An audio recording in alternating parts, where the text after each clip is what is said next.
Good morning, everyone. Today is Thursday, August 17th. Thank you so much for joining into our weekly webinars.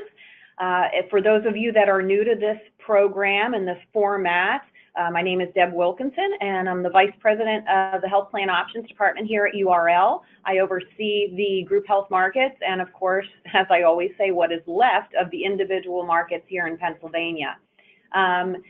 There are a number of ways you can ask questions. These webinars are really specifically focused on the under 65 market, group and individual, of course, and specifically focused for you to come every week and ask your questions so we can all learn and all stay ahead of this god-awful game that we're in with this health insurance reform.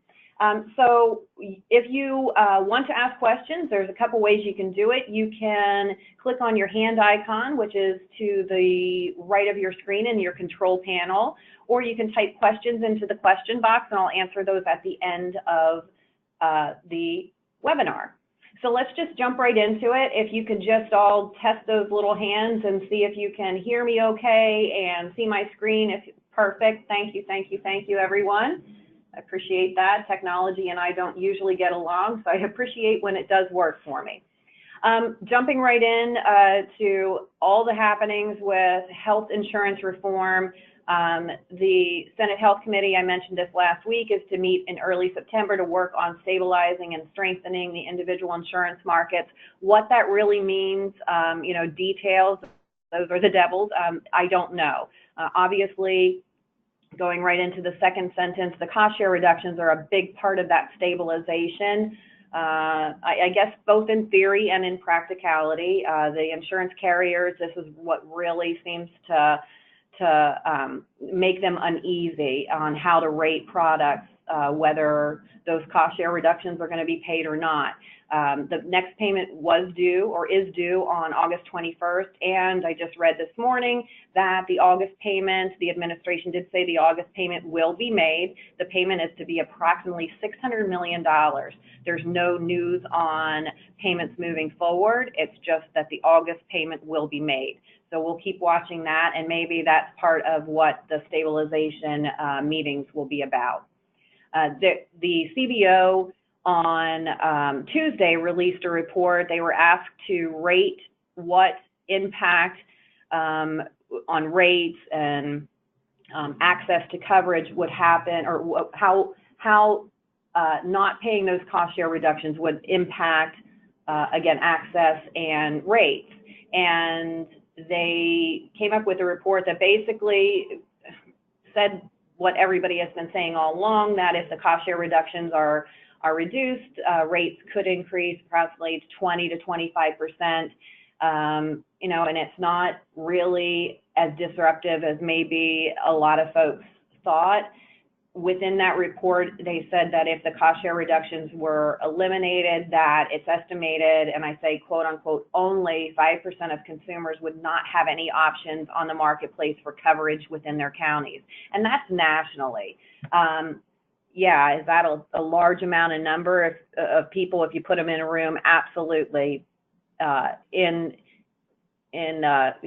relation to overall population and those that are eligible, it's a relatively small number. And I'm not making light of it. I'm just saying it's that number kind of surprised me. I thought the impact on access would be a lot greater. Rate filings, Kaiser reports that nationally 49%. The final rates were due yesterday. That was now delayed until September 5th. Again, just kind of kicking that can down the road, trying to get some stability and maybe confirmation of their path ahead. But contractual signatures for carriers to participate within the marketplace, they're due on September 27th. So definitely within the next few weeks to a month, there will be a lot happening. There's also some mixed signals coming in about a repeal.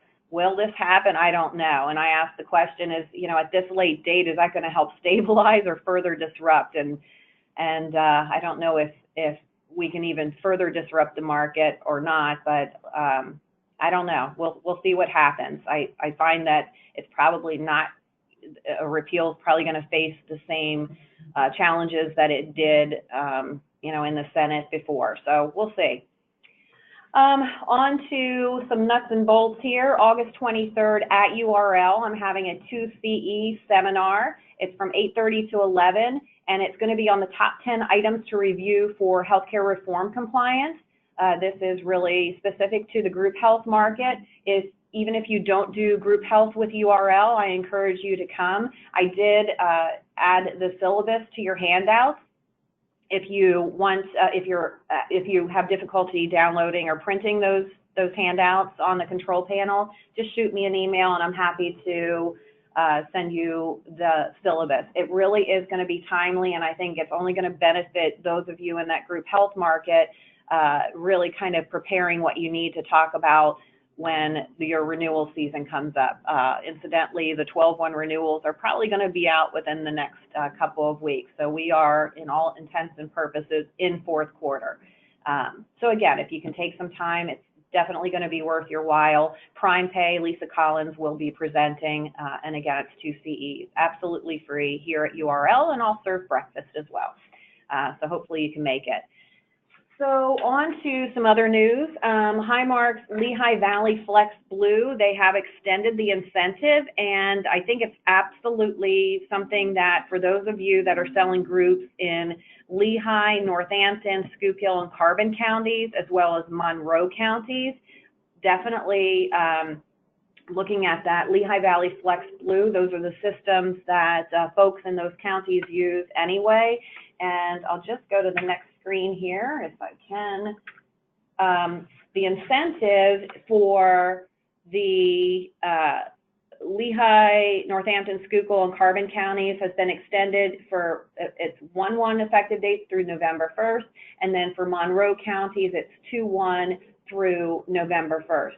But if you look, it's very, very attractive because a new group 5 to 9 lives, you can earn $350 in extra compensation. It's going to be paid in a lump sum, and of course, if the group cancels, they have the right to take that back. But obviously, it could be lucrative. So those of you that are in those areas, just maybe pay some attention to that. Highmark also has released information about a vendor change for their H.S.A. Custodian. It's going from Bank of America to Acclaris, A-C-C-L-A-R-I-S. It's written there. I did also include the communication about the impact or lack thereof that your clients will experience. And the communication that I attached really just kind of answers everything for your clients, and that's going to, that's actually already starting to be sent out to those that have HSAs administered through Bank of America with Highmark. Highmark again and Davis Visionworks. On August 9th, Highmark announced that it reached a definitive agreement with Centerbridge Partners to purchase Davis Vision and a minority equity stake in Visionworks. And as part of the agreement, Highmark will acquire a minority ownership interest in a combined Davis Vision Superior Vision managed care company and retain a controlling ownership interest in Visionworks. So impact, again, is not going to be that significant, if at all. There is information in my newsletter that's going to be coming out in about 15 minutes. So if you have clients that could be affected by that, please look at my newsletter and get that information. Our Leaders Conference and Medicare Connections. Medicare Connections conference is an all-day conference, and that's set to be held on September 6th. September 7th, which is a Thursday, the Leaders Conference is now ending immediately after lunch. So you could register, not take the whole day off in such a busy season for you. It starts with breakfast. There are 3 breakout sessions, and then it will end immediately after lunch.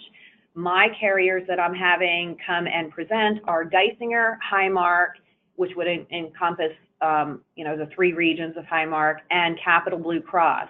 I've asked all of the carriers, the 3 that will be there for the breakout sessions, to talk about what their thoughts are and strategy is for 2018, what they expect, and it's going to answer questions definitely about the group market, what to expect for rates, etc., but also about the individual market. And I've asked each of the presenters with Geisinger and Capital and Highmark to make sure that there's time for questions. So again, if you want to go right to the carrier and get these questions answered, you can do so in this forum, which is September 7th. We still have room, so I would highly encourage you to register for that. 2018 benefit notices, the checklist for open enrollment was just released by HR 360. If you would like a copy of that, just shoot me an email, debw@urlinsgroup.com, and I will get you that list. So that's really it. That brings us up to the end of the agenda. Next webinar is Thursday, the 31st. I will not have a webinar next Thursday. I have a commitment, a meeting that I must go to. So unfortunately, no webinar next week. There will be a newsletter, obviously. So hopefully you'll still stay abreast of all the changes.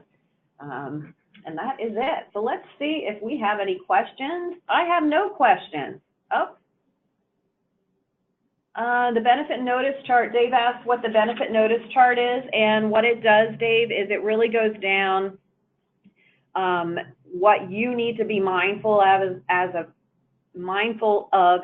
consultant on group health, when notices are due, such as the SBCs, the SPDs, the notice of privacy practices, Women's Health Care or Health and Cancer Rights Act. All of those notices. So it's a nice little chart, and I think it's definitely informative for those of you that are in the group health market. All right, well, that brings us up to the end of the questions. Just remember, again, next Thursday, no webinar, but we'll meet back up here the following Thursday, which is the last day of August, August 31st.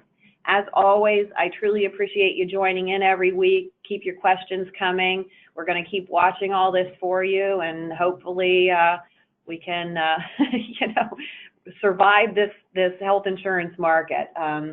Until then, I wish all of you a great balance of the week and a wonderful weekend. Thanks. Bye-bye.